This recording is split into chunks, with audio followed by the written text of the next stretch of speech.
Clear out your desk by 5 p.m., Victor said with a cold smile, leaning back in his imported leather chair. We appreciate your work on the Zenith contract, but with the deal closed, we're moving in a different direction. His eyes held no remorse, only calculation. I maintained perfect composure as my heart raced. The same $15 million Zenith contract I personally secured last week? I asked quietly. Victor waved dismissively.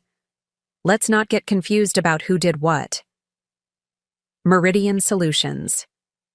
Close that deal, not you personally.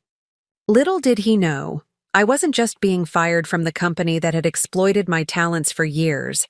I was one of its silent owners. And Monday's board meeting would be very interesting indeed.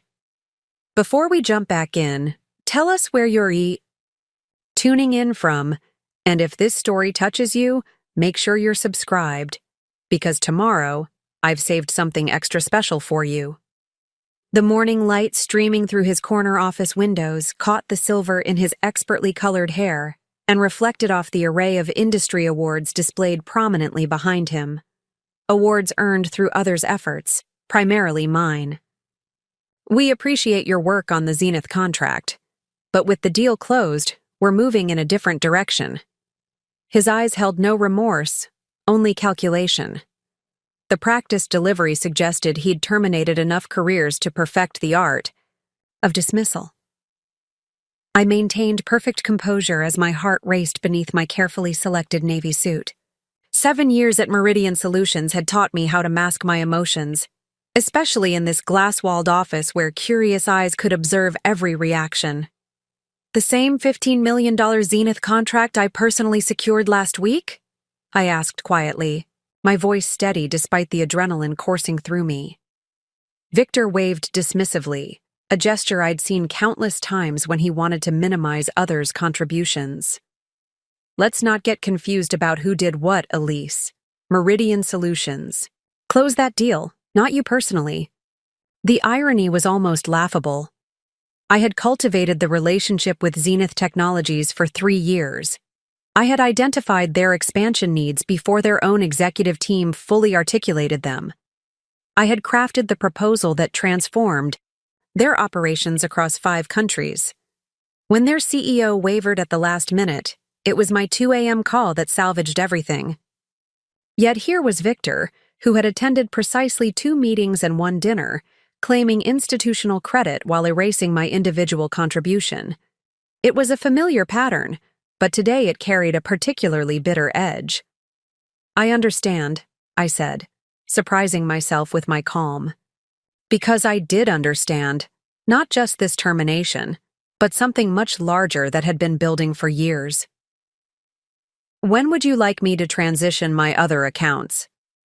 Victor glanced at his Swiss watch.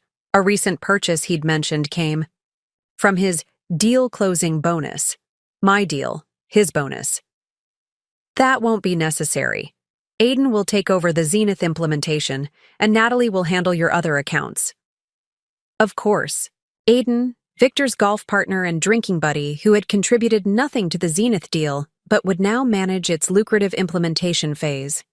And Natalie, whose primary qualification seemed to be laughing at Victor's jokes and acting, suitably impressed by his business insights. I've already briefed them this morning, Victor continued, not meeting my eyes as he shuffled papers on his desk.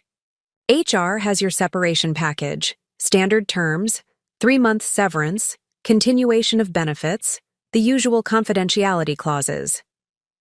Through the glass walls, I could see HR Director Melissa hovering nearby, separation folder in hand, her expression a practiced blend of professional detachment and manufactured sympathy. I should have felt devastated. 7 years of my professional life discarded in a 3-minute conversation. The $15 million contract that should have been my crowning achievement now becoming someone else's success story. The client relationships I had carefully built now handed to colleagues who hadn't earned them. Instead, a strange calm settled over me, a clarity I hadn't expected. I see, I said simply. And the commission structure we discussed for the Zenith deal? Victor's expression hardened slightly. As I've explained before, business development bonuses are calculated quarterly based on team performance. Since you won't be with the company at quarter's end, you'll receive the standard deal contribution percentage outlined in your employment agreement. Translation: the substantial commission I'd been promised, the reason I'd worked 80-hour weeks for months, would be reduced to a fraction, with the difference likely redistributed to the team, meaning Victor and his favorites. I nodded slowly, rising from my chair with deliberate grace. I understand perfectly. Look, Elise, Victor said, his tone shifting to the false warmth he used when playing the mentor. This isn't personal. You've done solid work here. I'm happy to serve as a reference. But Meridian needs people who understand their place in the organizational ecosystem, team players who support the leadership vision. What he meant, of course, was that Meridian, or rather Victor, needed people who wouldn't outshine him. People who would generate results without expecting appropriate credit or compensation. People who would remain silent when their ideas, clients, and commissions were appropriated by those above them. For 7 years I had been that person. Not anymore. I appreciate the offer, I said with a smile that didn't reach my eyes. I'll clear out my things right away, though I imagine Monday's board meeting will be interesting. A flash of confusion crossed Victor's face. The board meeting is just standard quarterly review, nothing that concerns you at this point. Of course, I replied, turning to leave. Best of luck with the Zenith implementation. They can be particular about who manages their accounts. I walked out with measured steps, past curious colleagues who quickly averted their gazes, past the wall of client testimonials featuring my work but never my name, past the trophy case highlighting Meridian's team achievements that had been primarily my achievements. At my desk, I found a cardboard box, the universal symbol of corporate dismissal, already placed in my chair. Melissa from HR hovered nearby, ready to ensure I didn't take anything beyond personal effects. I'm sorry about this, Elise, she whispered, glancing around to ensure no one could hear her momentary departure from the HR script. It's not right. What's happening? I smiled genuinely this time. Thank you, Melissa, but I'm going to be fine. Better than fine, actually. She looked confused but nodded sympathetically, clearly interpreting my response as brave facing a devastating setback. As I placed my few personal items in the box, a family photo, a plant, a few books, I felt oddly liberated. The anxiety and frustration that had become my constant companions over the past few years seemed to dissipate with each possession I packed. My phone vibrated with an incoming message. It was from Roberto, our chief counsel. Just heard. Need I to talk ASAP. Coffee shop across street in 20? I texted back a simple yes before continuing to clear my desk. Roberto's timing wasn't coincidental. As Meridian's legal advisor, he would have been consulted about my termination and would understand its implications better than Victor apparently did. Melissa escorted me to the elevator, company policy dictating that terminated employees couldn't be trusted to exit without supervision. As the doors closed, I caught a final glimpse of the Meridian Solutions logo prominently displayed in the reception area. Building tomorrow's solutions today. The irony wasn't lost on me. For 7 years, I had built Meridian's tomorrow while sacrificing my today. I had generated over $50 million in business while watching others claim the rewards. I had remained silent as Victor and his inner circle built careers on my ideas, my client relationships, and my results. But they had made a critical miscalculation. This wasn't just about the Zenith contract, though that would have been reason enough for grievance. This was about what Victor and the executive team didn't know, what they had never bothered to investigate. I wasn't just a dispensable business development director who had outlived her usefulness. I was Elise Winters, silent investor in Meridian Solutions through Aurora Ventures. the investment firm I had established with my inheritance 5 years ago. My 17% ownership stake had been carefully structured through offshore entities to remain anonymous, a privacy measure my late father had insisted upon. For years, I had watched from within as the company I partially owned misallocated resources, mistreated talent, and undermined its own potential through politics and favoritism. I had hoped to change the culture through example and performance. That approach had clearly failed. As I stepped onto the street, the spring sunshine felt different somehow, brighter, more immediate.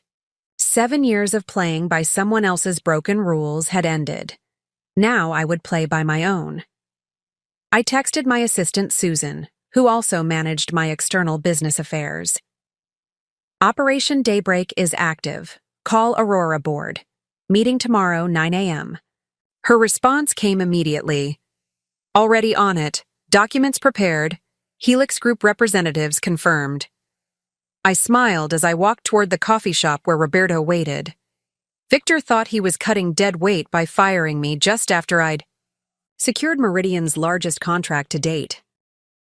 Instead, he had just freed me to take my rightful place, not as an undervalued employee, but as an owner prepared to transform the company from the top down.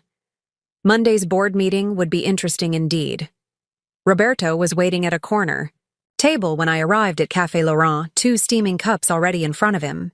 At 58, with salt and pepper hair and perpetually tired eyes, Meridian's chief counsel had the weary demeanor of someone who had witnessed too many corporate injustices to maintain illusions about executive integrity.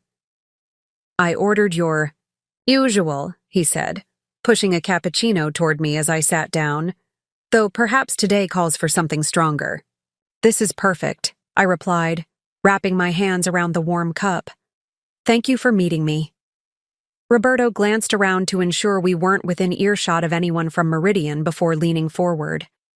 Victor made a catastrophic mistake today. You know that, right? I nodded, taking a sip of my coffee. Not his first, but certainly his most significant. Elise, I've been practicing corporate law for 30 years.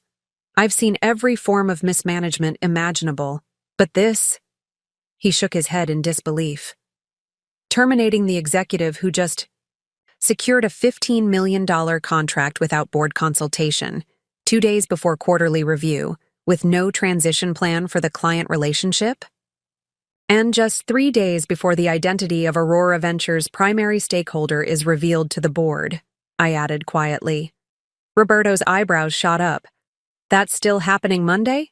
I assumed you might delay given today's developments. On the contrary, I said, feeling a surprising sense of calm. Today's events make Monday's revelation all the more necessary. For 5 years, I had maintained my anonymity as a significant Meridian shareholder. It wasn't about deception. It was about understanding the company from the inside, uncolored by the deference people show to ownership. My father, before his passing, had taught me that lesson through his own business ventures. Capital gives you a seat at the table, but knowledge of what happens when you're not in the room gives you actual power. The arrangement had been meticulously legal. Aurora Ventures, the investment firm I'd established with my inheritance, had acquired 17% of Meridian Solutions during a capital raise 5 years ago. The paperwork disclosed that Aurora's primary stakeholder would remain anonymous for a fixed term, with full identity disclosure scheduled for the board meeting next Monday. Preparing and narrating this story took us a lot of time, so if you are enjoying it, subscribe to our channel. It means a lot to us. Now back to the story. Only a handful of people knew the truth. Roberto, who had handled the legal structure, my assistant Susan, who managed my private affairs, and the 3 trustees of Aurora Ventures who had maintained the corporate veil on my behalf. Victor has no idea, does he? Roberto asked, a rare smile playing at the corners of his mouth. None whatsoever, I confirmed.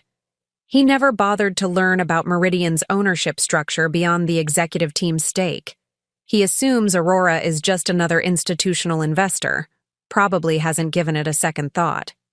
And now he's terminated you without cause, after you delivered the largest contract in the company's history, while reassigning your commission structure in violation of your employment agreement. Roberto's smile broadened. If I weren't bound by attorney-client privilege, I'd pay good money to see his face on Monday. I couldn't help but smile in return. The termination isn't what concerns me, Roberto. It's what it represents about Meridian's culture under Victor's leadership. That's what I intend to address on Monday. Roberto's expression sobered. You should know, Elise, that this isn't an isolated incident.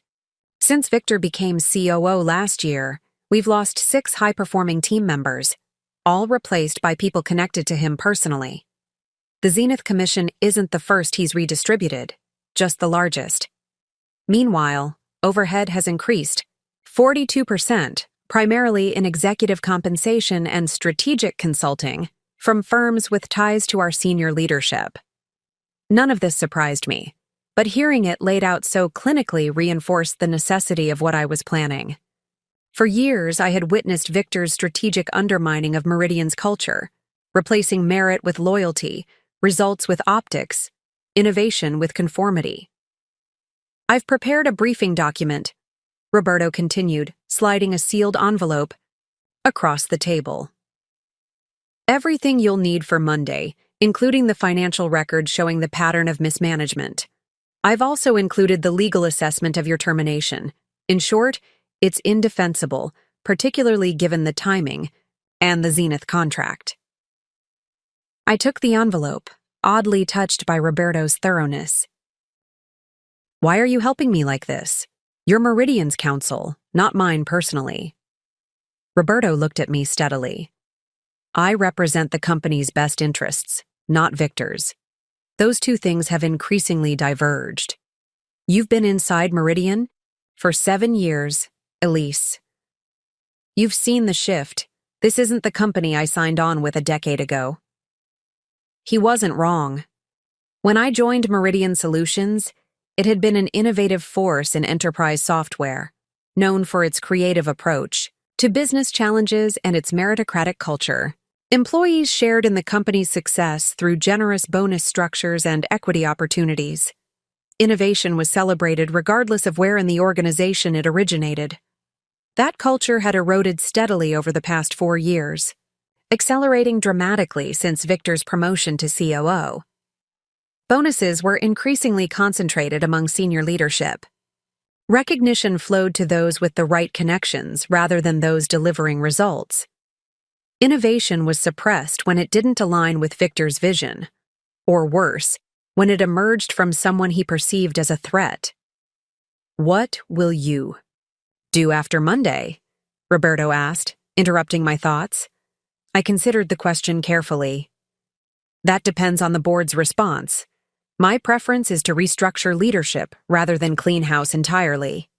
Meridian still has extraordinary potential and talented people. They just need the right environment to thrive. Roberto nodded approvingly. And Victor? He'll have the opportunity to demonstrate he can adapt to new leadership parameters, I said diplomatically. We both knew what that meant. Victor would almost certainly fail to adjust to any system where he couldn't manipulate outcomes to his personal advantage. As we finished our coffee, my phone buzzed with a message from Susan. Helix Group CEO confirmed for 2 p.m. meeting tomorrow. Their proposal is ready for review. I showed Roberto the message, watching his eyebrows raise in surprise. Helix? They're Zenith's primary competitor. Are you thinking what I think you're thinking? Zenith signed with Meridian largely because of my personal involvement, I explained. They made that clear throughout the process. With me gone and the account handed to Aiden, who has 0 experience in their industry sector, there's a significant risk they'll reconsider their commitment. And Helix would be happy to step in with a competing offer, Roberto concluded, understanding dawning on his face. Especially if that offer came with the guarantee of your personal oversight. The Zenith contract has a 14-day review period before final execution, I reminded him. Victor seems to have forgotten that detail in his haste to remove me.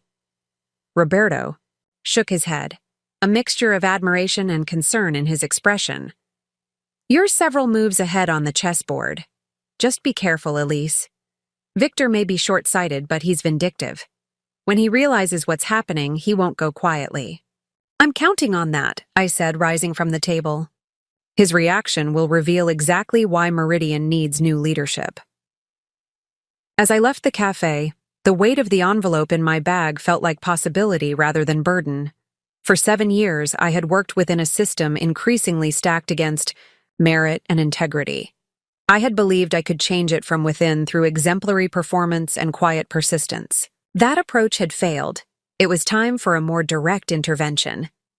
Back in my apartment, I reviewed Roberto's briefing document with growing resolve.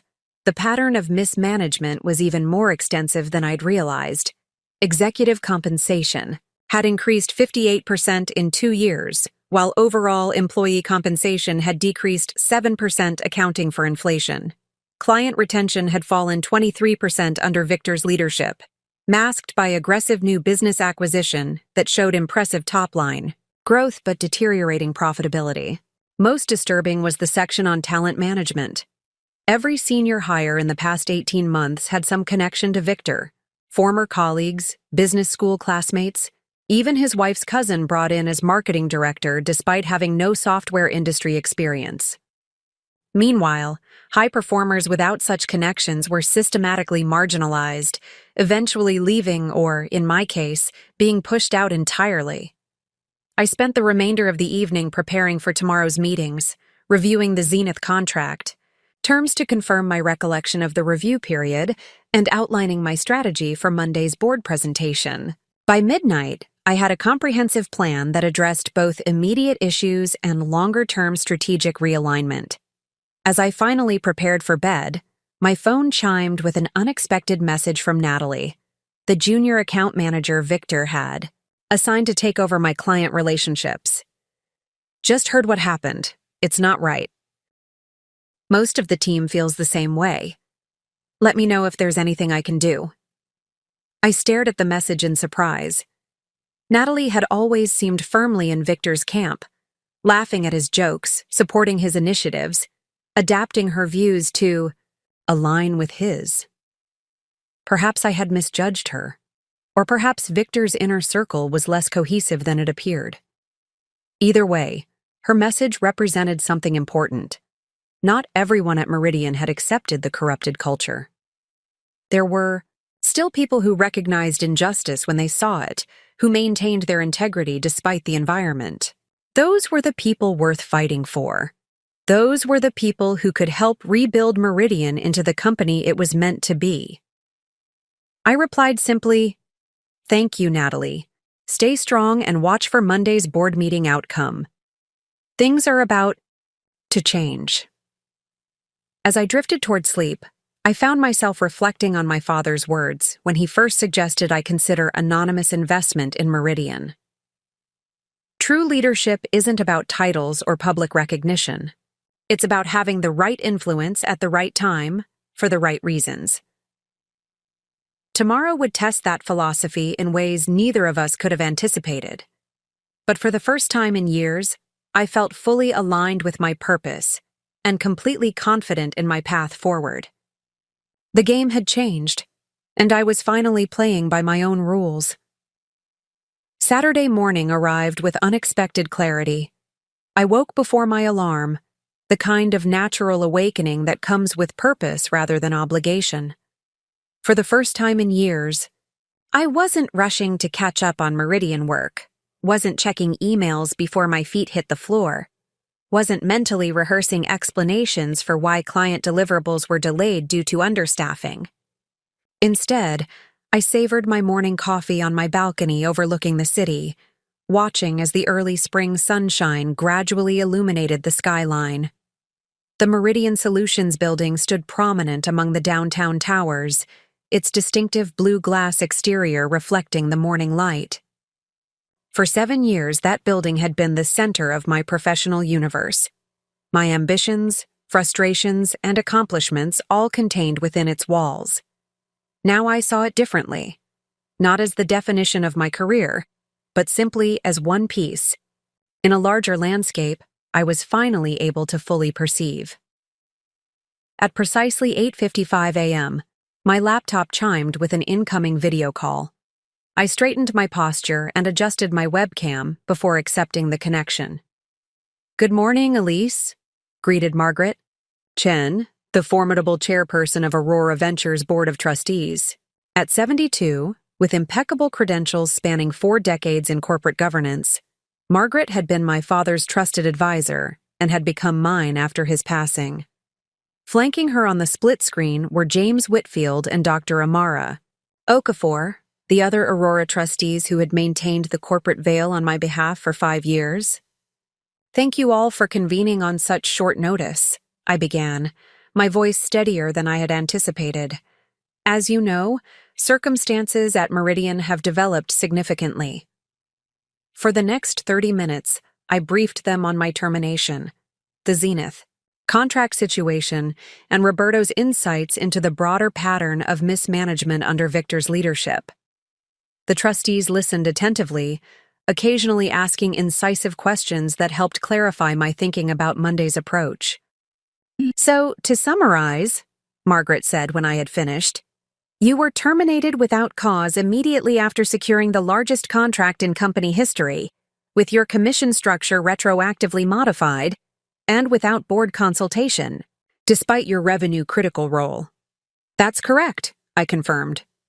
"And you believe this represents not just personal injustice, but symptomatic failure of governance and leadership culture that threatens Meridian's long-term viability." Precisely. The Zenith situation is merely the most visible manifestation of systemic problems. Margaret exchanged glances with her fellow trustees before turning back to me. "Elise, when your father and I structured Aurora's investment in Meridian, we anticipated you might eventually take a more active governance role. We didn't anticipate it would come through such dramatic circumstances.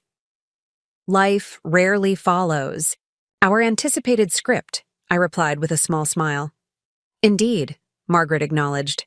"The question now is strategy. Monday's disclosure of your ownership position is contractually fixed. How you leverage that moment is where strategy becomes critical." Dr. Okafor, whose background in organizational psychology made her particularly attuned to leadership dynamics, leaned forward. "Victor Harrington will perceive this as a personal affront, a power play rather than a governance correction. His response will be defensive and potentially destructive." "I'm counting on that," I admitted. "His reaction will demonstrate exactly why leadership change is necessary." James Whitfield, the financial specialist among the trustees, had been reviewing the documentation Roberto had provided. "These financial patterns are troubling. Executive compensation increasing while operational budgets tighten, strategic investments redirected to initiatives connected to senior leadership, client retention declining while acquisition costs rise. Classic indicators of leadership serving itself rather than the organization. Or its shareholders," Margaret added pointedly. "Which brings us to Monday's approach," I said, pulling up a document on my screen to share with them. "I've outlined 3 scenarios based on potential board reactions to the ownership disclosure and my termination." The trustees reviewed my strategic framework with professional thoroughness, suggesting refinements to my approach and raising potential complications I hadn't fully considered. By the end of our discussion, we had aligned on a clear approach. For Monday's meeting, one that prioritized organizational health over personal vindication. "Remember, Elise," Margaret cautioned as our meeting concluded, "the goal isn't to punish Victor or even to reclaim your position. It's to realign Meridian with its core values and potential.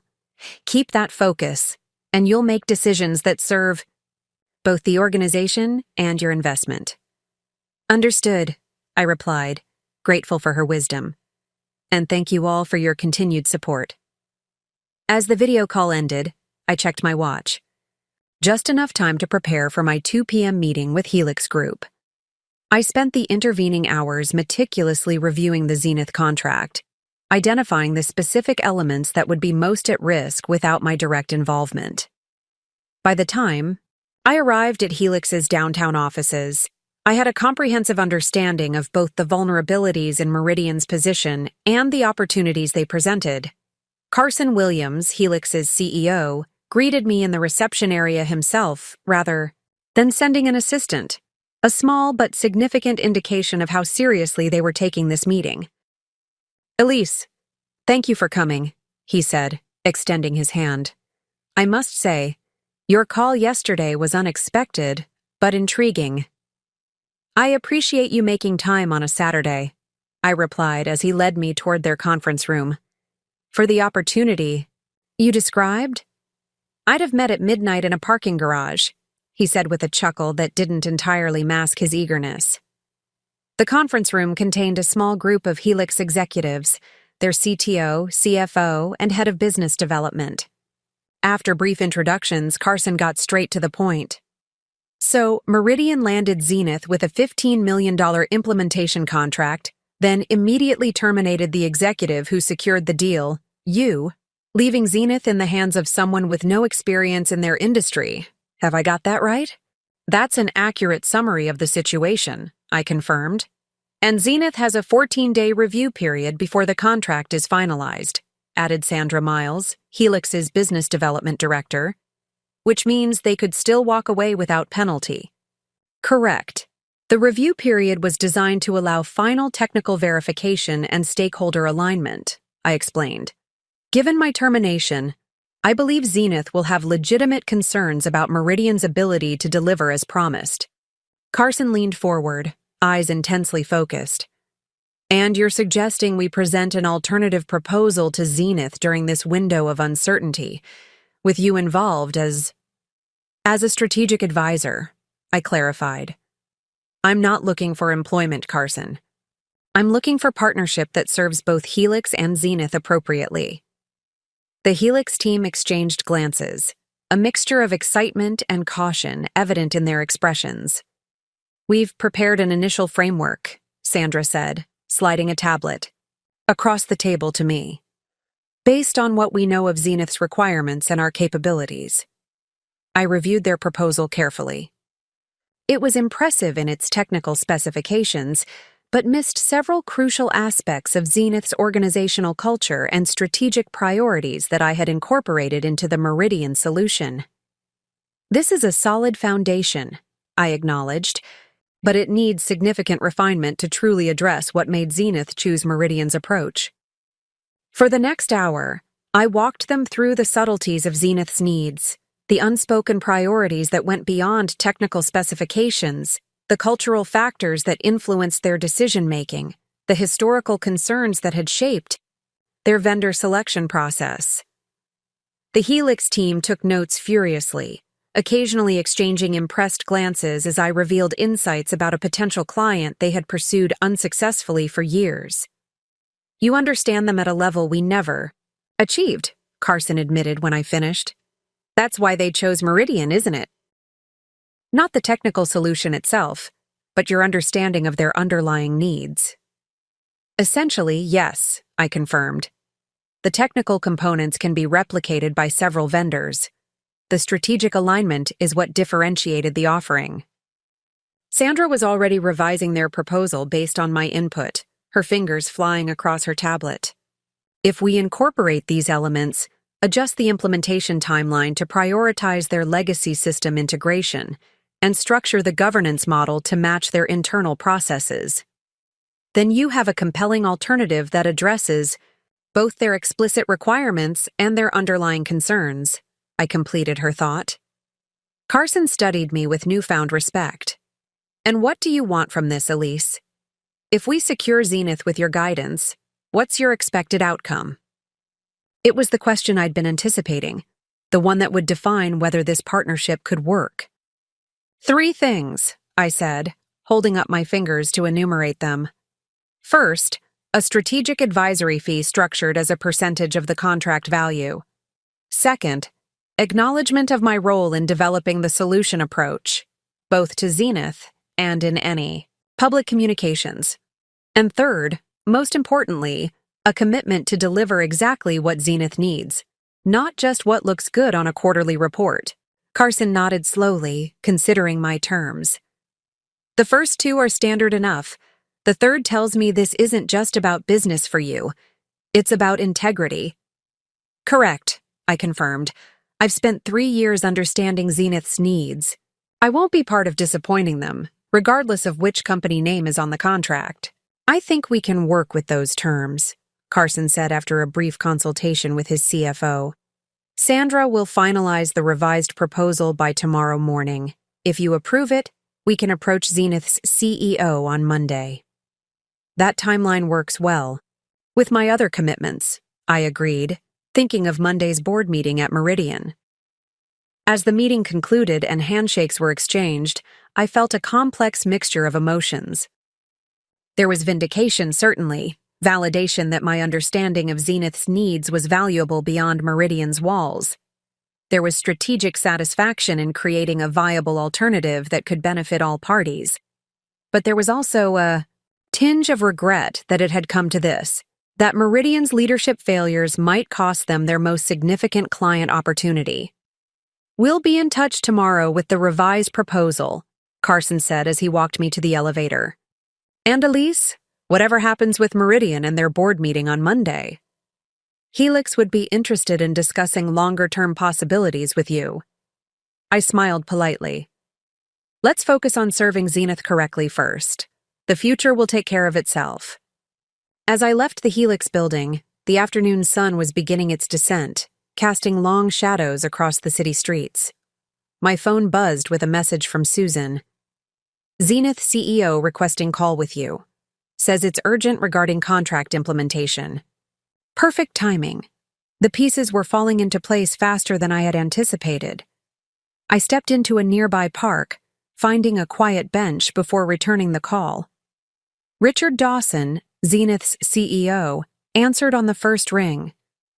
Elise, thank you for calling back so quickly, he began without preamble. I've just received a concerning email from Meridian introducing someone named Aiden as our new account lead. What's happening? I took a deep breath, choosing my words carefully. Richard, I was terminated from Meridian yesterday, immediately, after the Zenith contract was signed. The company has decided to take the implementation in a different direction. Silence hung on the line for several seconds before Richard responded, his voice tight with controlled anger. That was not our understanding when we signed. You were the primary reason we selected Meridian over competitors. Your understanding of our needs was the differentiating factor. I understand your concern, I replied calmly, and I appreciate your candor about my role in your decision. You should know that you're still within the 14-day review period specified in Section 7(3) of the contract. I'm aware, he said grimly. My legal team is reviewing our options as we speak. Elise, can you tell me, is there any chance of resolving this situation? Your return to Meridian to oversee our implementation as originally understood? That seems unlikely at this point, I answered honestly. However, I would recommend not making any hasty decisions until after Monday. There are board-level discussions scheduled that may impact the situation. Richard sighed heavily. I'll hold off until Tuesday then. But Elise, to be completely transparent, without your involvement, we will likely exercise our option to withdraw during the review period. Zenith cannot risk a $15 million implementation being handed to someone unfamiliar with our ecosystem. As we ended the call, I felt a curious sense of calm. The conversation confirmed what I had already known. Zenith's commitment was to the AE understanding and approach I had developed, not to Meridian as an institution. Victor's decision to remove me immediately after contract signing demonstrated either staggering arrogance or complete misunderstanding of the client relationship. Either way, Monday's board meeting had just gained another significant dimension. Not only would I be revealed as a major shareholder, but Meridian's largest contract would be hanging in the balance, directly tied to my continued involvement. The board would face a stark choice: support Victor's decision to terminate me and likely lose the Zenith contract, or acknowledge the error and find a way to maintain my involvement despite his actions. As the sun set over the city skyline, I walked home with renewed purpose. Tomorrow would be for final preparations. Monday would be for restoration, not just of my position, but of the values and vision that had made Meridian worth investing in 5 years ago. Victor had fired me thinking he was eliminating competition. Instead, he had triggered a sequence of events that would either transform Meridian or reveal it as unable to be saved. Either way, my path forward was now clear. Sunday unfolded with methodical precision, each hour dedicated to strengthening my position for Monday's confrontation. I began at dawn with a 5-mile run along the riverfront, not just for physical preparation, but for mental clarity. The rhythmic impact of each stride against the pavement helped organize my thoughts, transforming nervous energy into focused determination. Back home, I transformed my dining room into a command center. 3 laptops arranged in a semicircle displayed different aspects of my preparation. One for the Aurora Ventures documentation, one for the Meridian financial analysis Roberto had provided, and one for my ongoing communication with potential allies. By mid-morning, Susan arrived with additional materials. At 32, with a master's in business administration and unparalleled organizational skills, Susan had been my executive assistant at Meridian before transitioning to manage my personal business affairs when Aurora Ventures was formed. Her understanding of both worlds made her invaluable for what lay ahead. Helix sent their revised proposal, she announced, setting a sealed envelope on the table. And I've confirmed with Meridian's board secretary that tomorrow's meeting remains, scheduled for 10 a.m., with the Aurora Ventures disclosure still on the agenda. Any word from inside Meridian about my termination? I asked, reviewing the calendar she had prepared outlining tomorrow's critical timeline. Susan's expression tightened slightly. It's being positioned as a strategic realignment following successful completion of the Zenith acquisition. Victor sent an all-staff email yesterday afternoon announcing Aiden as the new Zenith account lead, with no mention of your contribution to securing the contract. I nodded, having expected nothing less. And reactions? Mixed. Public responses are cautious. People congratulating Aiden, expressing excitement about the Zenith partnership. But private channels tell a different story. I've received messages from 7 different Meridian employees expressing concern or outrage about your termination. This information was crucial. Understanding the internal landscape at Meridian would help me gauge how best to approach tomorrow's revelation. If significant portions of the staff already questioned Victor's decision, it would create fertile ground for the changes I hoped to implement. What about Richard Dawson at Zenith? Any further communication? Susan checked her notes. He's requested a formal meeting with Meridian's leadership for Tuesday morning. The official purpose is implementation planning, but my contact in his office says it's really to evaluate whether they'll proceed without your involvement. I opened the envelope containing Helix's revised proposal, reviewing their adjustments. Based on our meeting yesterday, they had incorporated my insights admirably, creating an alternative that truly addressed Zenith's core needs rather than simply matching Meridian's technical specifications. This is good work, I noted, passing the proposal to Susan. Have this ready as a contingency, but hold on approaching Zenith directly until after tomorrow's board meeting. I want to give Meridian one chance to correct course before we present alternatives. Susan nodded, understanding the subtle ethics of my position. While I had every right to pursue opportunities with Helix given my termination, doing so before Meridian's board had the opportunity to address the situation would raise questions about my intentions. Timing mattered not just strategically but ethically. What's our confidence level in the board's reaction? Susan asked, articulating the question that had been circling in my mind all weekend. I considered carefully before answering. Meridian's board consisted of 7 members, Victor and CEO Lawrence Bennett, representing executive leadership, venture capitalist Diane Morgan, and former tech executive James Harrison, who had both supported Victor's promotion to COO, retired professor Daniel Kwan and attorney Sofia Rodriguez, who generally aligned with Lawrence on strategic matters, and Aurora's representative, currently a professional board member named Thomas Blackwell, who had no knowledge of my connection to Aurora. "It's genuinely uncertain," I admitted.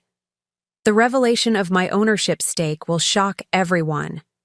The question is whether that shock transforms into receptiveness for the changes needed, or whether they circle the wagons around the current leadership structure.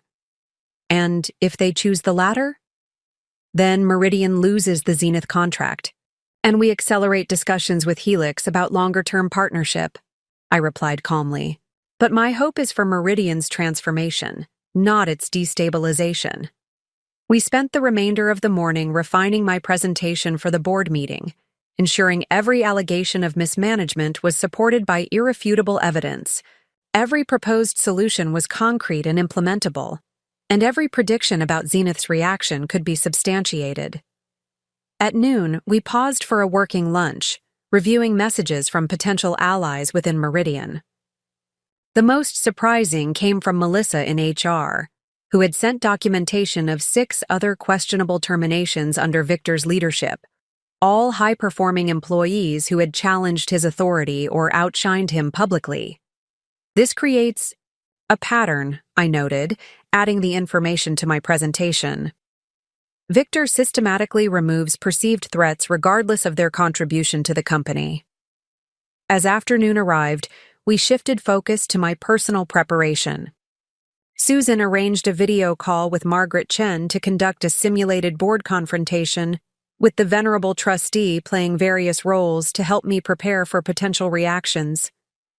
"Remember, Elise," Margaret advised after our third simulation, "tomorrow isn't about vengeance or even justice in the conventional sense. It's about organizational health and alignment with original values. Keep your focus there rather than on Victor's individual transgressions, and board members will find it harder to dismiss your concerns as personally motivated." "Even though they are, in part, personally motivated," I acknowledged wryly. Margaret's expression softened momentarily. "Of course they are. You've been treated abominably. But effective leadership separates personal injury from organizational necessity. Your father understood that distinction, and I believe you do too." Her invocation of my father's leadership philosophy centered me. Henry Winters had built 3 successful companies without ever making business personal, even when competitors or colleagues had done him wrong. He evaluated every situation based on organizational health rather than individual grievance. "Thank you for the reminder," I said sincerely. "I'll approach tomorrow with that perspective." By late afternoon, we had addressed every aspect of tactical preparation. The documents were organized, the presentation was polished, and the contingency plans were in place. All that remained was the most challenging preparation of all: emotional readiness. I dismissed Susan with gratitude for her extraordinary efforts, promising to contact her with any developments before tomorrow's meeting. As the door closed behind her, I was finally alone with the magnitude of what lay ahead. 7 years at Meridian had shaped my professional identity. The relationships I'd built, the projects I'd led, the culture I'd participated in, all of it had become intrinsically connected to my sense of self. Even with the mistreatment I'd endured, the prospect of fundamental change carried emotional weight I needed to acknowledge. I poured myself a glass of wine and stepped onto my balcony as twilight settled over the city. The Meridian building stood illuminated against the darkening sky, its windows still showing signs of Sunday activity. Likely, Victor and his allies preparing their own strategy for the week ahead, unaware of the seismic shift awaiting them. My phone chimed with an unexpected message from Lawrence Bennett, Meridian's CEO. "Elise, just learned of your departure. Traveling internationally and was not consulted. Would value your perspective before making determinations. Available to talk?" This was an interesting development. Lawrence had always been more measured than Victor, more considered in his approach to management. His international travel explained why he might not have been involved in my termination decision, and his reaching out suggested he recognized the potential implications. I considered ignoring the message until after tomorrow's revelation, but decided transparency with Lawrence might create a valuable ally during the board meeting. I responded simply, "Available now for a brief call if convenient." Within minutes, my phone rang. Lawrence's voice came through clearly despite the international connection, his usual confident tone tinged with concern. "Elise, thank you for taking my call. I'm in Singapore for the Technology Summit and just received notification of your termination. The explanation I received seems incomplete." "What explanation were you given?" I asked, curious about Victor's framing.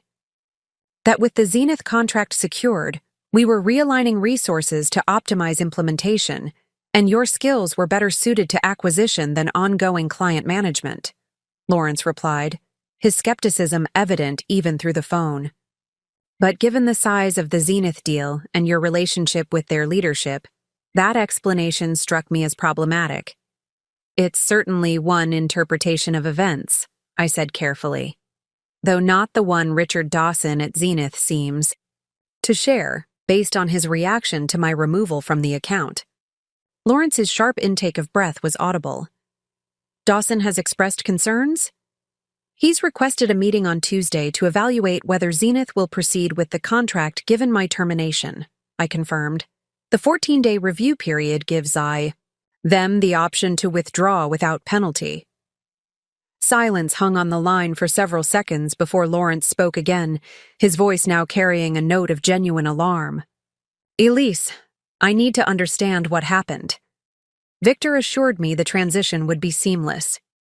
"I think tomorrow's board meeting will provide clarity," I replied, intentionally referencing the meeting without specifying my planned involvement. "The quarterly review should include a comprehensive update on the Zenith situation." "I'll be calling in remotely," Lawrence said. "The time difference is challenging, but this situation clearly requires direct attention." We spoke for a few more minutes, with Lawrence probing for details about my termination and the Zenith contract. I maintained a professional tone throughout, sharing facts without emotion and avoiding any mention of my Aurora connection or planned revelation. As we concluded the call, Lawrence made one final comment that suggested he understood more than he was explicitly acknowledging. "Meridian's success has always depended on recognizing and rewarding exceptional talent, Elise. Some recent decisions have diverged from that principle. Tomorrow may be an opportunity to realign." After hanging up, I considered the implications of this unexpected conversation. Lawrence's outreach suggested fissures in Meridian's executive unity, potential openings for the changes I hope to implement. His acknowledgement of recent decisions, diverging from core principles, aligned perfectly with the case I plan to present tomorrow.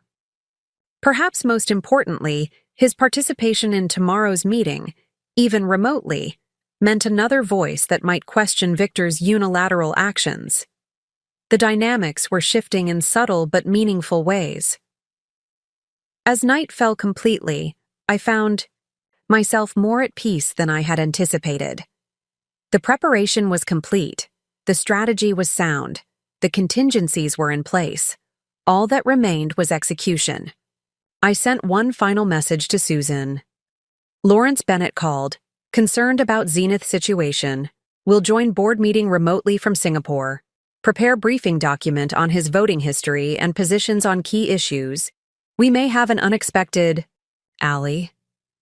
Then I closed my laptop, silenced my phone, and prepared for the evening ritual that had sustained me through countless professional challenges: a hot bath, a good book, and an early night. Tomorrow would require all my focus, clarity, and courage. Tonight was for replenishment and centered calm. As I drifted toward sleep, my father's voice seemed to echo in my memory. "Business isn't about winning or losing, Elise. It's about creating value that endures beyond individual victories or setbacks. Tomorrow would test that philosophy. Tomorrow would determine whether Meridian could be realigned with its founding values or whether those values would need to find expression elsewhere. Tomorrow would transform not just my professional future, but the futures of everyone connected to Meridian Solutions. I was ready. Monday morning arrived with crystalline clarity, the spring sunshine casting long shadows as I walked toward Meridian's headquarters. I'd chosen my attire with deliberate care, a charcoal gray suit that conveyed authority without ostentation, accented by a single piece of meaningful jewelry, my father's watch, its weight on my wrist a constant reminder of his principles. The security guard at the reception desk did a double take as I approached. "Ms. Winters?" I thought, he began, confusion evident in his expression. "I have a board meeting," I explained calmly, offering my visitor badge request already filled. "Out. They're expecting me."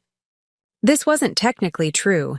They were expecting Aurora Ventures' representative, not realizing that person was me. But it served its purpose. The guard processed my badge with only mild hesitation, perhaps assuming my termination had been rescinded over the weekend.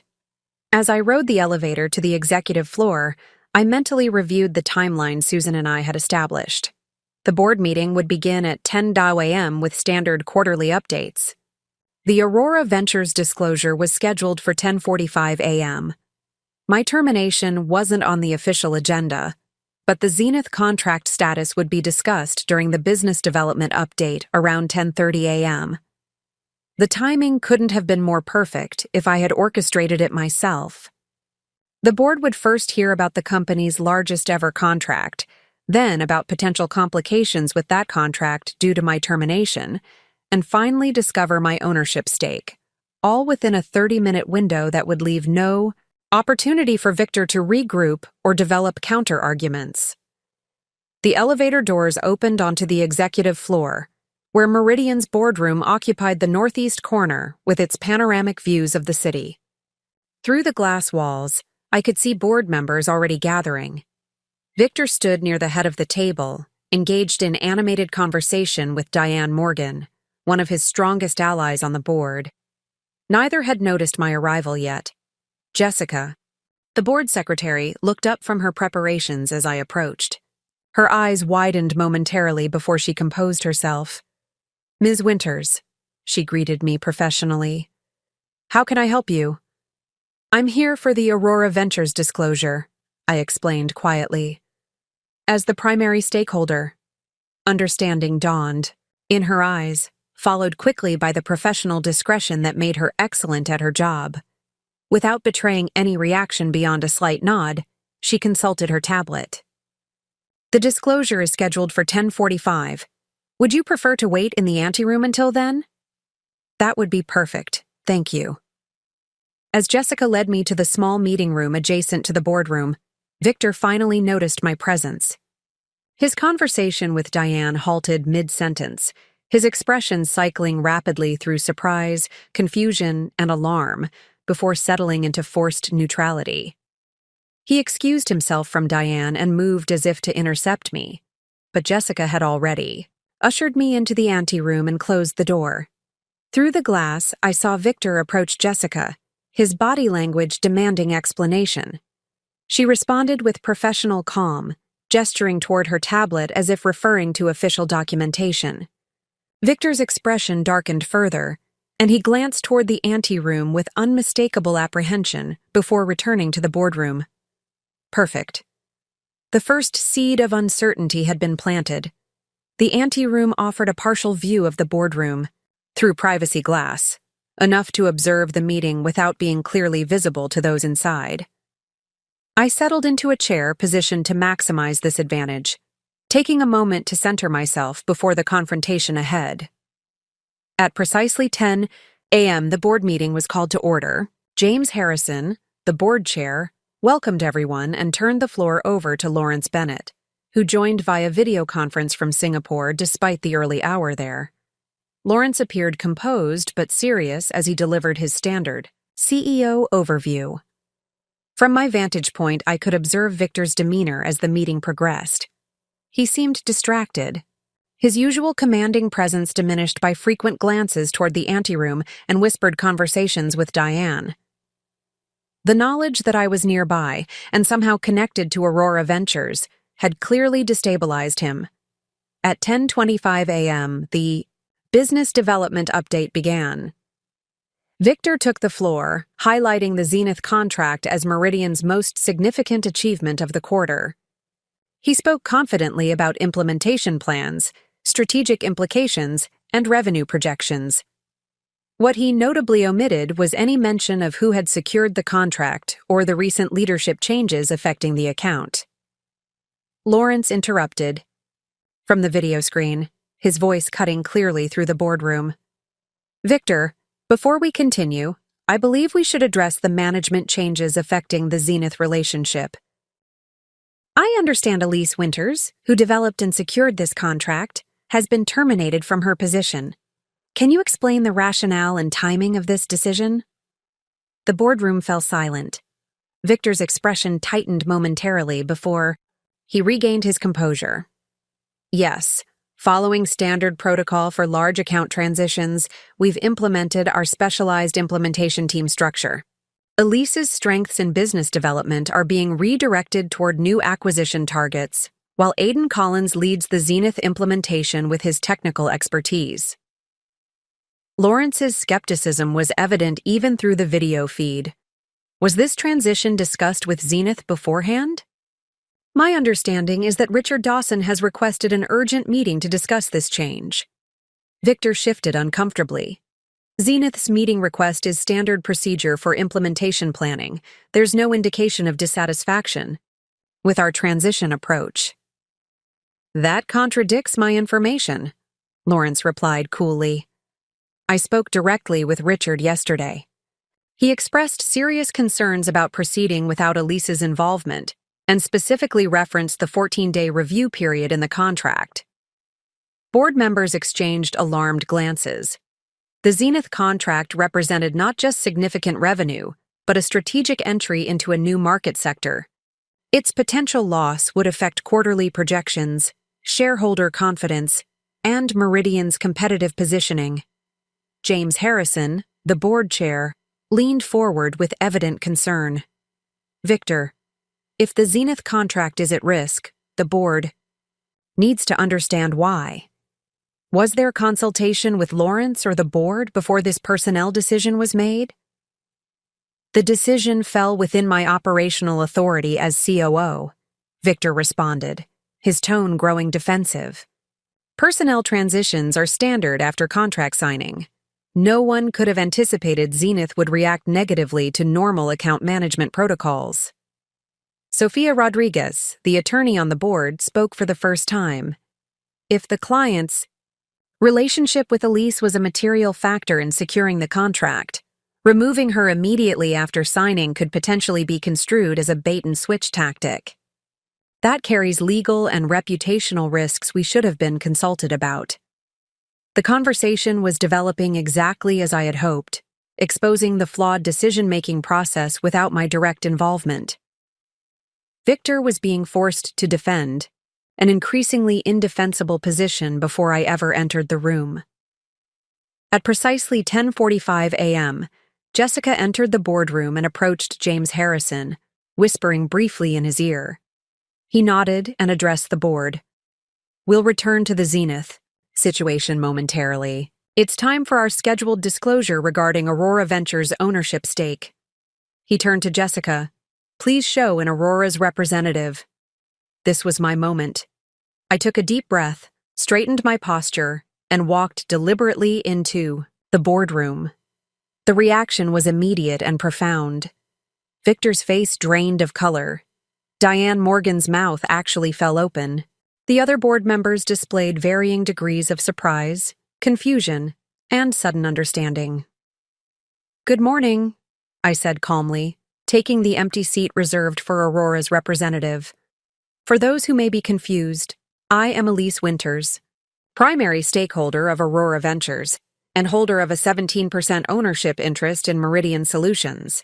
The silence that followed was absolute, the kind of silence that marks a fundamental shift in reality for everyone present. James Harrison recovered first, clearing his throat before speaking. Ms. Winters, this is unexpected. Our understanding was that Thomas Blackwell represented Aurora's interests. Mr. Blackwell served as Aurora's proxy representative, I confirmed. The original investment agreement specified that Aurora's primary stakeholder would remain anonymous for a 5-year term, with full disclosure scheduled for today's meeting. That stakeholder is me. Victor found his voice, though it carried a strain I'd never heard before. This is highly irregular. There are protocols for board attendance, procedures for a major shareholder to attend a quarterly board meeting, I interrupted smoothly. I believe those protocols have been followed precisely. Jessica can confirm that all necessary documentation was filed with the corporate secretary last week, as required. Jessica nodded her confirmation when all eyes turned to her. More importantly, I continued, today's meeting includes several agenda items of material interest to shareholders, particularly the status of the Zenith contract and the management decisions affecting it. Lawrence's voice came through the video feed, a note of dawning comprehension in his tone. So when we spoke yesterday about Zenith's concerns, I was providing you with accurate information as both a recently terminated employee and a significant shareholder. I completed his thought. Both perspectives are relevant to today's discussion. Daniel Kwan, the retired professor who typically remained quiet during board discussions, leaned forward with evident interest. Ms. Winters, while this disclosure is certainly surprising, I'm more concerned with the underlying business issue. If Zenith's contractual commitment is contingent on your involvement, how do you suggest we proceed? This was exactly the opening. I needed a direct invitation to address the business problem rather than the personal conflict. I opened my tablet and shared a document to the room's display system. I've prepared an analysis of the situation with recommended actions, I began, displaying a strategic framework rather than a list of grievances. The Zenith relationship can be salvaged, but it requires immediate corrective action. For the next 15 minutes, I presented a comprehensive overview of the Zenith situation, the broader pattern of governance issues it revealed, and a 3-phase plan for organizational realignment. My presentation remained focused on Meridian's health rather than Victor's misconduct, though the evidence inevitably illuminated the latter through objective business metrics. I concluded with the core recommendation. Meridian needs to re-establish its commitment to merit-based leadership, transparent decision-making, and client-centric account management. Practically speaking, that means 3 immediate actions: reinstating key personnel connected to the Zenith account, implementing governance protocols that prevent unilateral decisions affecting major client relationships, and restructuring the executive leadership to restore accountability. As I finished, the room remained silent for several moments, board members processing the implications of what I'd presented. Victor sat rigid in his chair, his expression a mixture of anger and calculation as he undoubtedly assessed his options for countering my influence. James Harrison broke the silence. This is a substantial amount of information to process. Victor, would you like to respond to Ms. Winters' assessment and recommendations? Victor straightened, summoning his considerable skills in corporate politics. I think we need to separate several issues that are being deliberately conflated here. First, Ms. Winters' unexpected ownership stake, which raises serious questions about conflicts of interest during her employment. Second, the Zenith contract transition, which follows established company protocols. And third, these vague allegations about governance that appear motivated by personal grievance rather than shareholder concern. His attempt to reframe the discussion might have gained traction if not for Lawrence's intervention from the video screen. With respect, Victor, Nothing about Ms. Winters's presentation struck me as vague. The metrics presented show clear patterns in resource allocation, talent management, and client retention that merit serious board attention. And her ownership stake, while surprising, was apparently disclosed through proper channels at the time of investment. The question before us isn't about Ms. Winter's motives, but about Meridian's current leadership effectiveness. Victor's jaw tightened visibly. Lawrence, with all due respect, you're viewing this situation from halfway around the world based on limited information. If we could table this discussion until your return. I'm quite capable of assessing the facts presented, Lawrence interrupted firmly. And those facts suggest we have an immediate issue with the Zenith contract that requires resolution before my return. The dynamic was shifting moment by moment. Victor's attempt to delay and deflect was faltering against the concrete business risk presented by the Zenith situation. Board members who might have dismissed my concerns in other circumstances were forced to confront the potential loss of a $15 million contract, a tangible consequence that transcended personalities or politics. Sophia Rodriguez, ever the pragmatic attorney, addressed me directly. Ms. Winters, setting aside the broader governance issues for a moment, what specifically would be required to secure Zenith's commitment to the contract? Based on my conversation with Richard Dawson, 3 things, I replied promptly. First, my direct involvement in the account management structure. Second, retention of the original implementation team I assembled rather than Victor's replacements. And third, written assurance that the implementation will follow the methodology we developed rather than being modified to fit standard templates. And you would be willing to return to Meridian in some capacity to facilitate this? She pressed.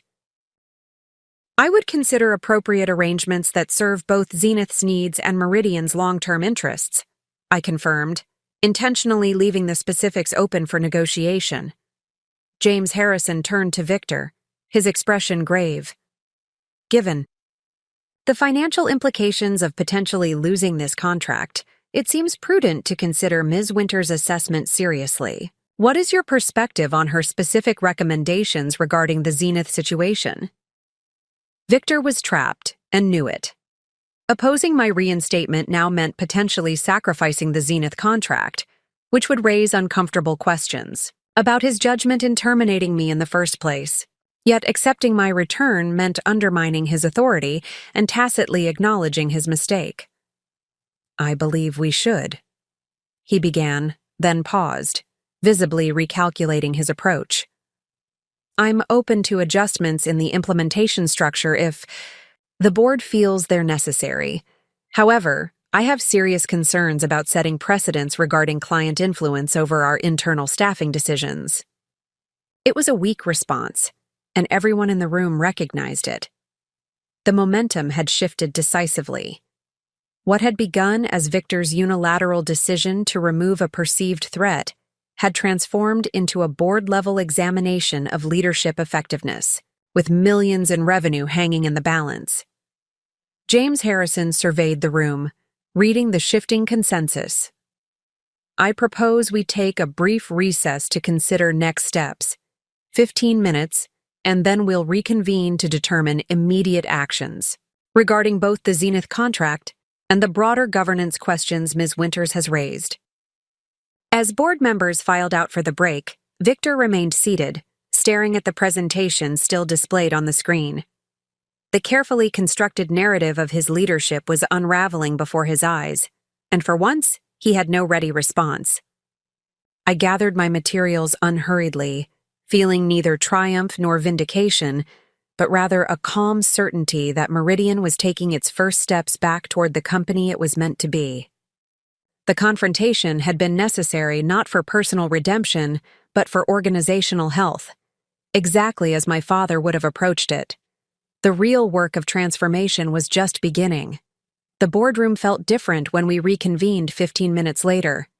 The atmosphere had shifted from shocked confrontation to focused deliberation.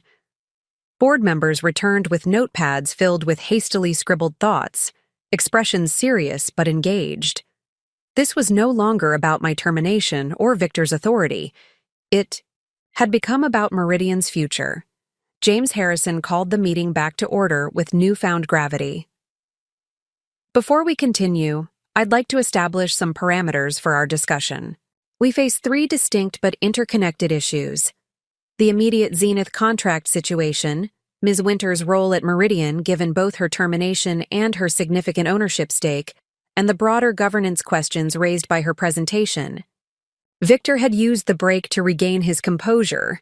His expression now calculated neutrality rather than defensive anger.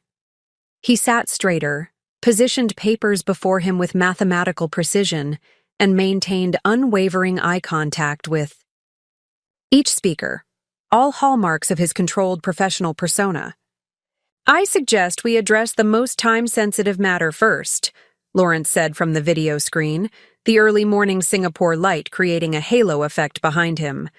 "The Zenith contract has significant immediate financial implications that require resolution before their Tuesday meeting." Agreed. Sofia Rodriguez nodded. "The governance issues are crucial but can be addressed through proper committee work over the coming weeks. The Zenith situation demands immediate action." Victor seized this opening with practiced skill. "In the interest of Meridian stability, I'm prepared to modify the Zenith implementation team structure to include appropriate oversight of client relationships." He paused strategically before continuing. "Perhaps Ms. Winters could serve in an advisory capacity during the transition period, reporting through standard management channels to ensure operational consistency." It was a masterful attempt to appear reasonable while maintaining his authority, offering a superficial concession that would still leave him in control of the Zenith relationship and my involvement. Under normal circumstances, the board might have accepted this compromise as prudent middle ground. But these weren't normal circumstances. "I spoke with Richard Dawson during our break," Daniel Kwan said unexpectedly, his usually quiet voice carrying surprising authority. He confirmed that Zenith's commitment is explicitly tied to Ms. Winter's direct leadership of the implementation, not advisory oversight. He was quite specific about their expectations. All eyes turned to the professor emeritus with surprise. He adjusted his glasses before continuing. "I've served on 7 corporate boards over my career. When a $15 million contract hinges on specific personnel, creating unnecessary organizational layers between that person and the client demonstrates poor business judgment." Victor's carefully constructed facade cracked slightly. "You contacted a client directly during a board recess? That's highly irregular and potentially undermines our negotiating position." Daniel remained unperturbed. "As a board member, I have fiduciary responsibility to verify material facts affecting shareholder value." The call took 3 minutes and provided essential clarity. The dynamic was shifting again, with unexpected allies emerging. Daniel had been considered one of the board's more passive members, rarely challenging executive decisions directly. His intervention now carried particular weight precisely because of that historical restraint. Diane Morgan, who had initially seemed aligned with Victor, leaned forward with a new calculation evident in her expression.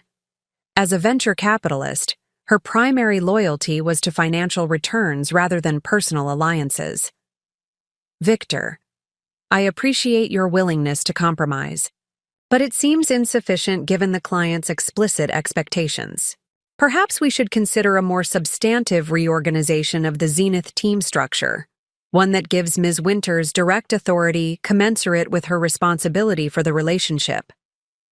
Victor recognized the shifting consensus, but made one final attempt to maintain control. "I'm concerned about establishing problematic precedents. If we allow clients to dictate our internal reporting structures based on personal relationships rather than institutional capabilities, we undermine the very foundation of organizational stability."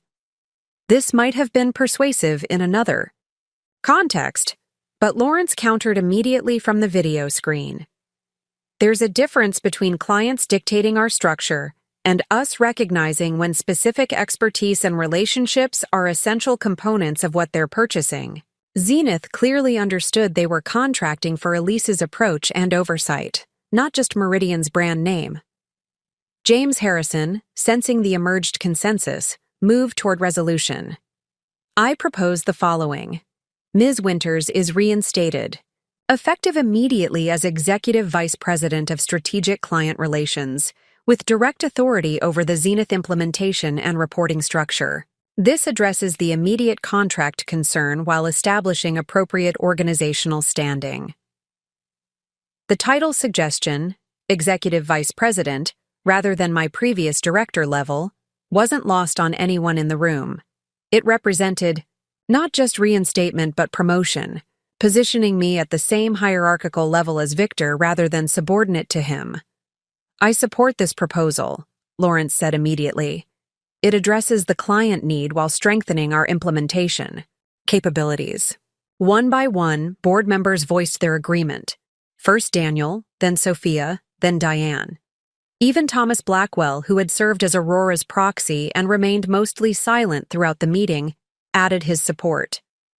Only Victor remained opposed, though he recognized the futility of further objection. For the record, he said stiffly, I believe this sets a concerning precedent for how we manage client relationships and organizational structure. However, I acknowledge the board's authority in this matter. Ms. Winters, James turned to, me? Would this arrangement be acceptable to you, and do you believe it would satisfy Zenith's concerns? I considered the proposal carefully, aware that my response would set the tone for what followed. This wasn't about personal vindication, but organizational effectiveness. The title and authority were important not for ego, but for ability to implement necessary changes.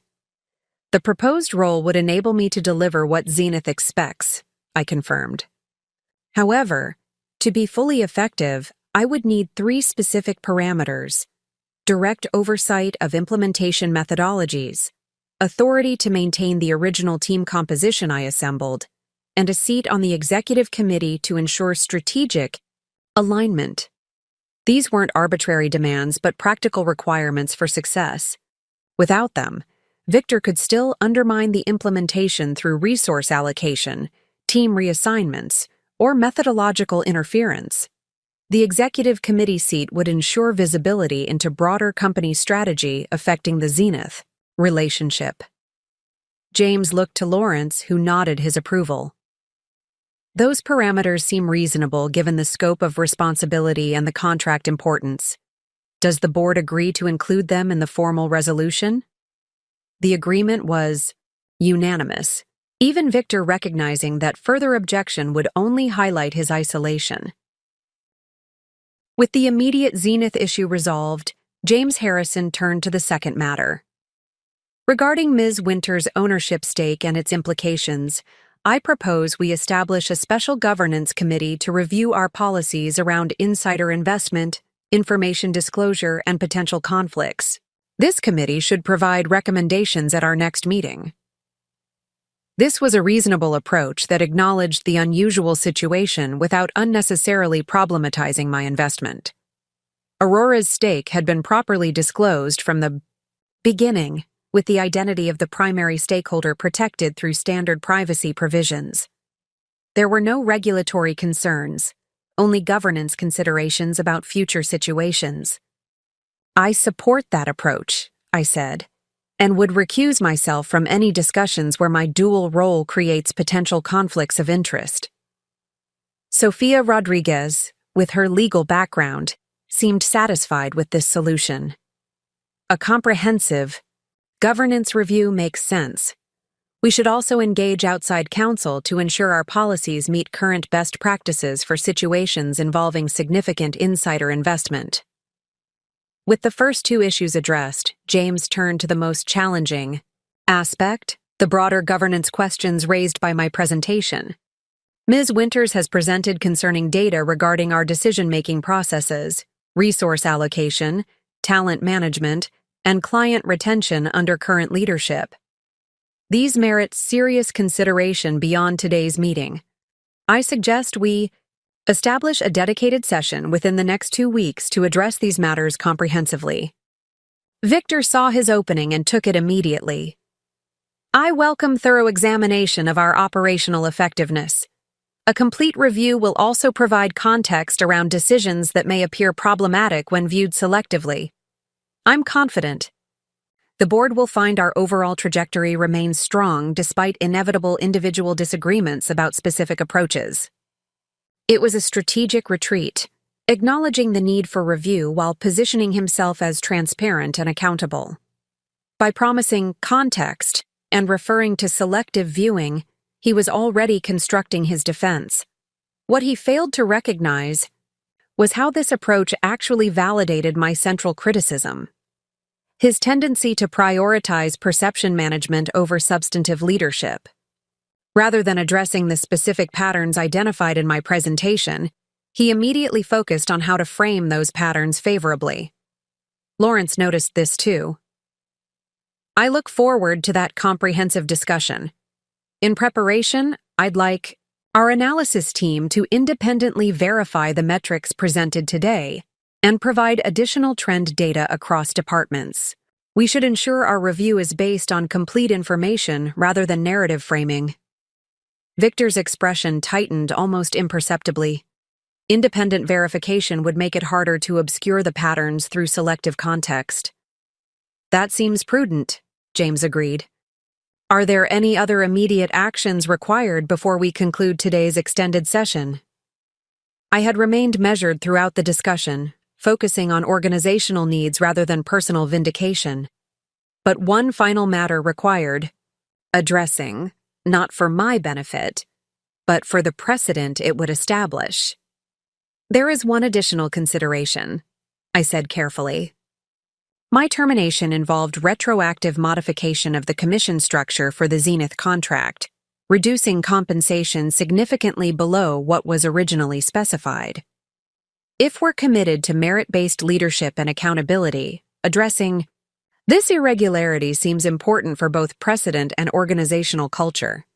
This wasn't about the money itself, though the amount was substantial, but about establishing that contractual commitments to employees carried the same weight as those to external parties. Companies that selectively honor agreements create cultures of mistrust and self-protection rather than innovation and collaboration. Lawrence responded immediately. That's a valid point. Compensation agreements should be honored consistently. I propose we direct HR to restore the original commission structure as documented in Ms. Winter's employment agreement. Victor began to object, but stopped himself, recognizing that this battle was already lost. His attempt to financially penalize me while benefiting from my work had backfired completely, becoming instead further evidence of problematic leadership. As the meeting concluded, board members approached to welcome me in my new role, some with genuine warmth, others with carefully calibrated professional courtesy. Victor left immediately, avoiding direct interaction and already calling key allies on his phone as he exited.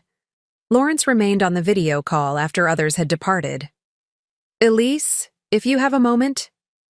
I nodded, taking a seat closer to the screen as the room emptied. That was quite a revelation, he said with a mixture of admiration and chagrin. I wish you had felt able to approach me directly about the situation with Victor before it reached this point. I considered it, I acknowledged honestly. But the pattern was systemic, Lawrence. It required board-level visibility and intervention, not just executive mediation. He nodded thoughtfully. Fair assessment, and now we face significant organizational realignment ahead of us. Victor won't accept the new reality easily.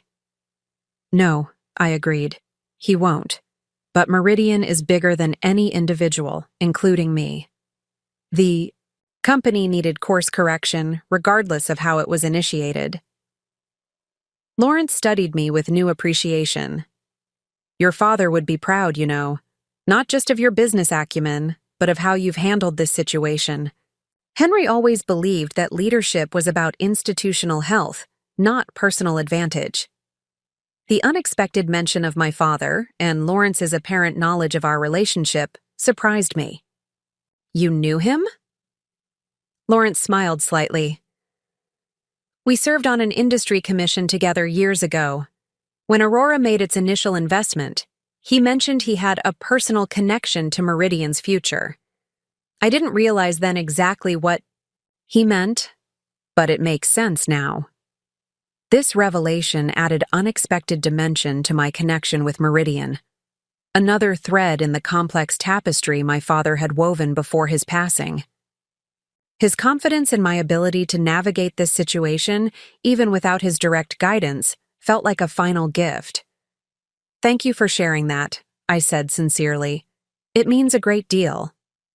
As we concluded our conversation and I finally left the boardroom, the enormity of the morning's events began to register. In the span of 3 hours, I had transformed from terminated employee to executive vice president with board-recognized authority. The pattern of invisibility and appropriation that had defined my Meridian experience had been irrevocably broken. But this wasn't an ending. It was a beginning. The real work lay ahead, rebuilding the Zenith relationship, restructuring implementation methodologies, addressing the governance issues that had allowed Victor's leadership approach to flourish, and ultimately helping Meridian reclaim its original vision of innovation and merit-based advancement. As I stepped into the elevator, my phone buzzed with a message from Richard Dawson at Zenith. Heard rumors of leadership changes at Meridian. Any updates before tomorrow's meeting? I smiled as I typed my response. Significant positive developments. I'll be leading the implementation personally as Executive Vice President of Strategic Client Relations. Looking forward to discussing details tomorrow. His reply came almost instantly. Excellent news. Meeting changed from evaluation to planning. Team is relieved. The elevator doors opened onto the main lobby, where I encountered Natalie, the junior account manager Victor had assigned to take over my client relationships. Her expression registered shock at seeing me. Elise, we heard there was a board meeting, but no one knew you'd be here. Is everything okay? Better than okay, I assured her with genuine warmth. There have been some organizational changes. I'll be returning to lead the Zenith implementation, and I'd like you on the team if you're interested. Your client communication skills would be valuable. Her face brightened instantly. Really? I'd love that opportunity. The past few days have been complicated. I can imagine, I said understandingly. Things will stabilize soon. We'll have a team meeting tomorrow afternoon to realign everyone. As I continued through the lobby, other colleagues noticed my presence, whispering among themselves with visible confusion and curiosity. The news would spread rapidly, as it always did at Meridian. By tomorrow, everyone would know about my return and promotion, and about the board's implicit rebuke of Victor's leadership. Outside, the spring air felt extraordinarily fresh, the sunshine more vivid than it had seemed just hours earlier. The Meridian building still dominated the skyline from this vantage point. But my perspective had fundamentally shifted. It was no longer a structure that contained and sometimes constrained my professional identity, but an institution I now had genuine power to shape and improve. My phone buzzed again. Susan this time. News traveling fast. Already received 7 messages from Meridian employees. How should I respond? Tell them I'm back, I replied simply. And we're just getting started. The next morning, I arrived at Meridian's headquarters an hour before standard business hours. The building was quiet, with only security personnel and early arriving executives present. This deliberate timing gave me space to prepare for the day's critical meetings, without navigating the inevitable questions and congratulations from colleagues still processing yesterday's dramatic developments. My new office, formerly occupied by the outgoing VP of Operations who had aligned with Victor's inner circle, offered a commanding view of the city skyline. The space was 3 times larger than my previous work area, with an adjoining conference room and a dedicated space. For my executive assistant, the nameplate hadn't been changed yet. It would take time for the physical environment to catch up with the organizational reality. Susan arrived minutes after I did, carrying 2 coffee cups and a portfolio bulging with documents.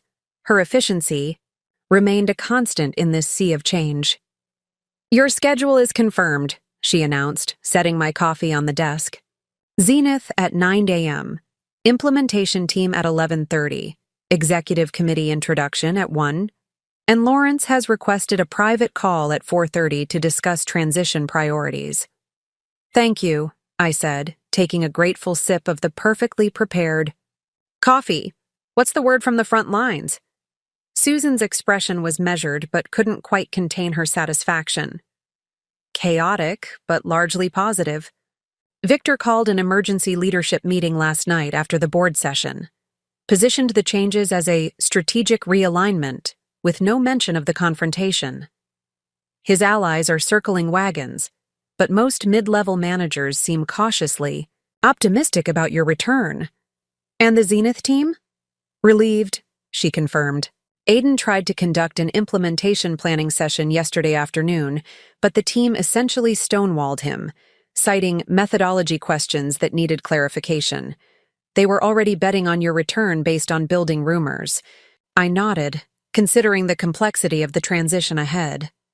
My objective wasn't to create parallel power structures or foster division, but to realign Meridian with its foundational values. That meant building bridges where possible, even with those who had initially aligned with Victor's approach. "What about Victor himself?" I asked, knowing his reaction would shape much of the near-term dynamics. Susan's expression turned more serious. "He cleared his calendar except for essential client meetings.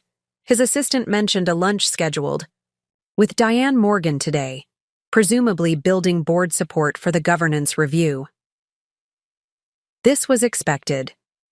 Victor was too skilled in organizational politics to surrender influence without a strategic counter-campaign.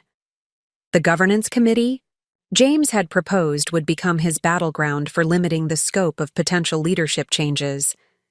"Let's proceed with absolute professionalism," I instructed. "No triumphalism, no references to winning or vindication.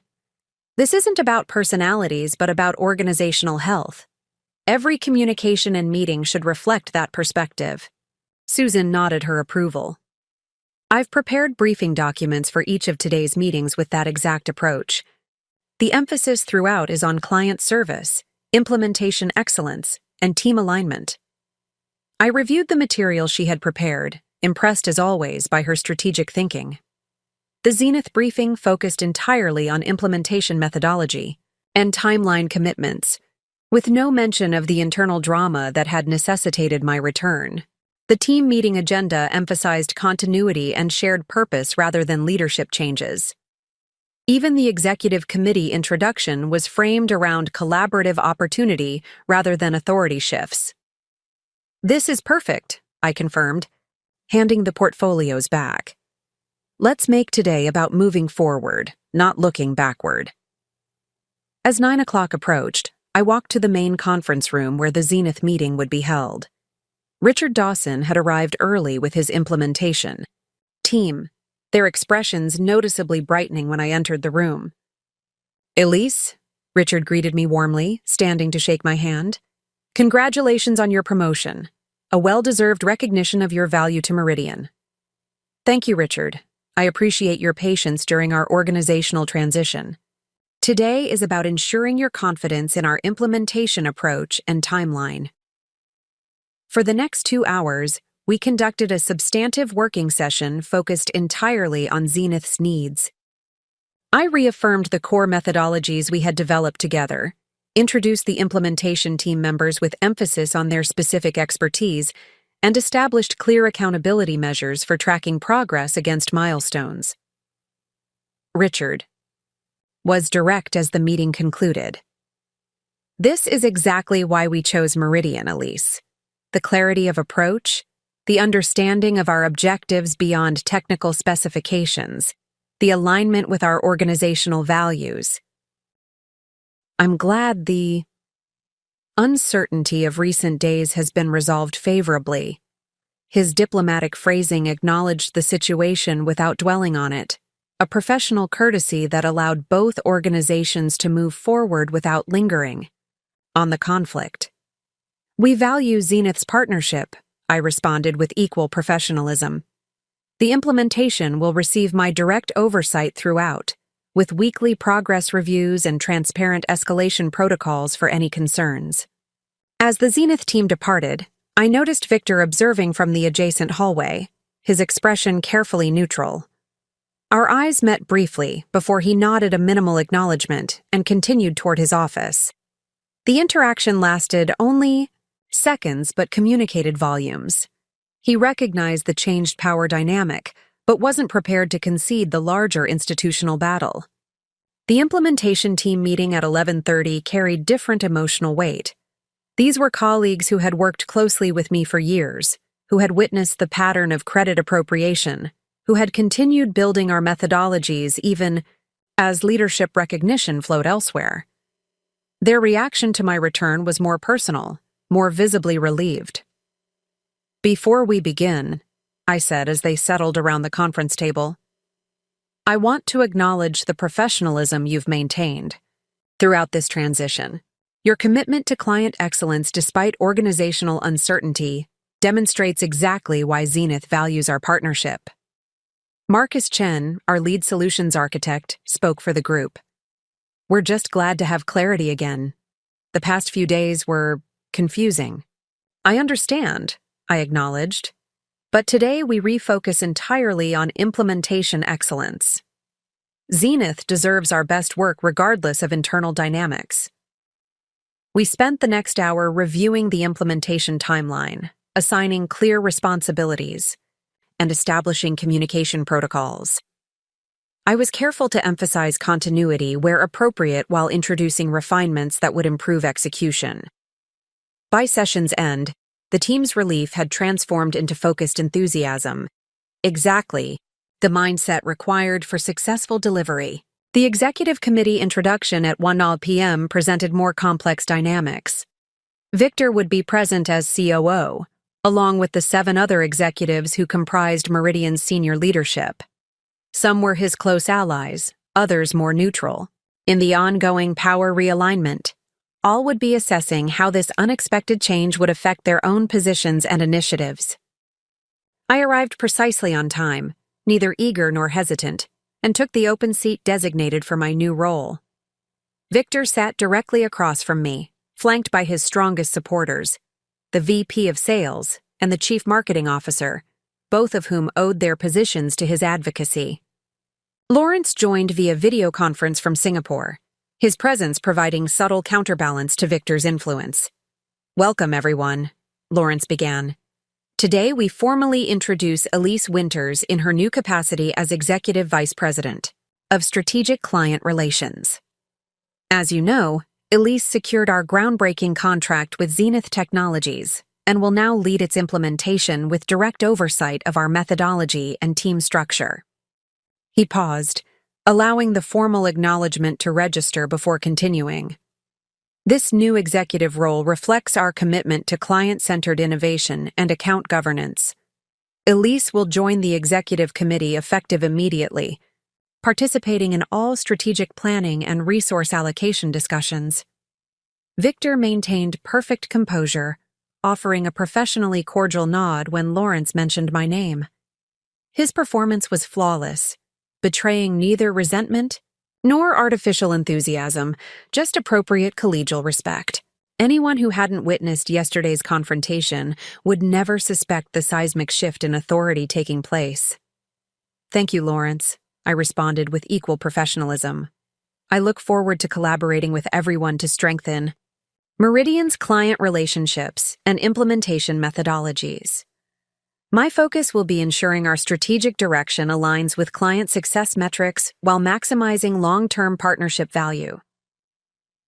The neutrality of my language was deliberate, emphasizing institutional effectiveness rather than personal authority. This wasn't about displacing Victor or claiming territory, but about refocusing organizational priorities on client outcomes rather than internal politics. For the next hour, we reviewed the standard executive committee agenda items: quarterly, projections, major initiatives, resource allocation questions.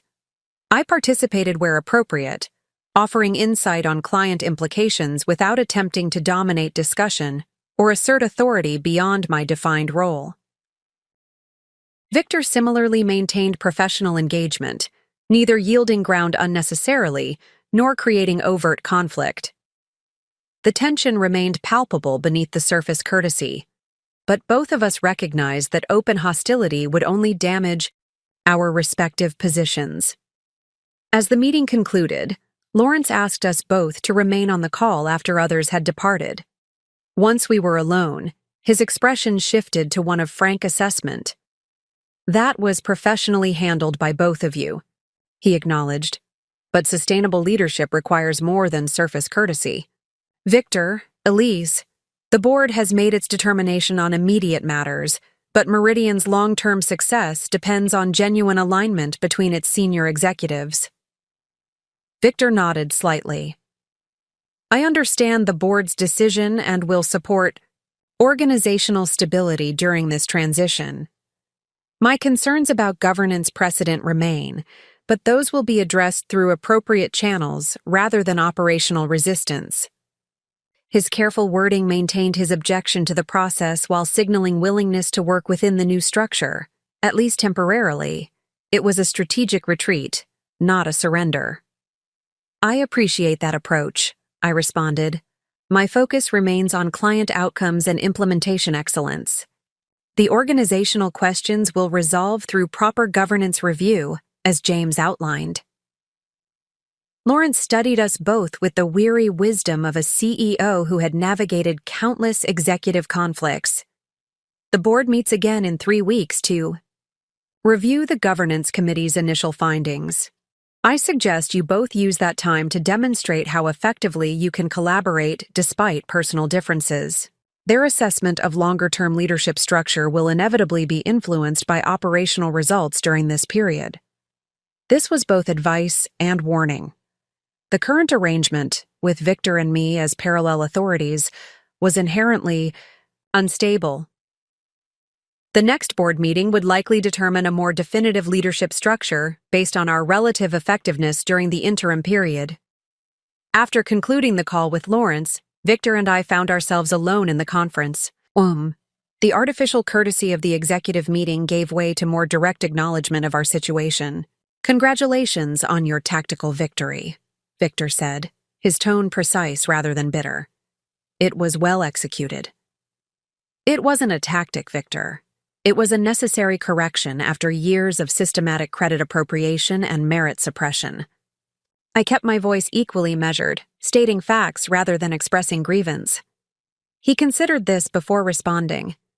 "We have fundamentally different perspectives on leadership and organizational structure. I believe in institutional continuity and hierarchical clarity. You prioritize individual recognition and merit visibility. Both approaches have validity in different contexts." This was classic Victor, reformulating conflict as philosophical difference rather than behavioral issue. It allowed him to position his actions as principled leadership rather than self-serving advancement. "The difference," I countered calmly, "is that my approach doesn't require others to become invisible for me to succeed. Merit-based recognition creates multiplicative value, not zero-sum competition." For a moment, genuine curiosity seemed to replace calculation in his expression.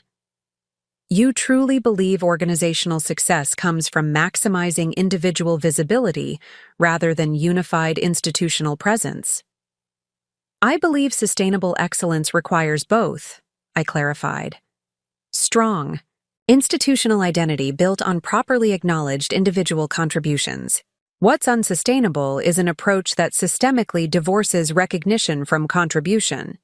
It eventually drives away your most valuable talent." Victor nodded slightly, not in agreement, but in acknowledgement of the perspective.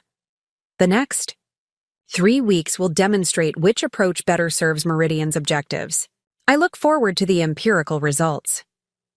As he rose to leave, he paused briefly. One question, if you're willing to answer. How long have you been planning this? The Aurora revelation timing with your termination seems too perfect to be coincidental. I didn't plan to be terminated the week before the scheduled disclosure, I replied honestly.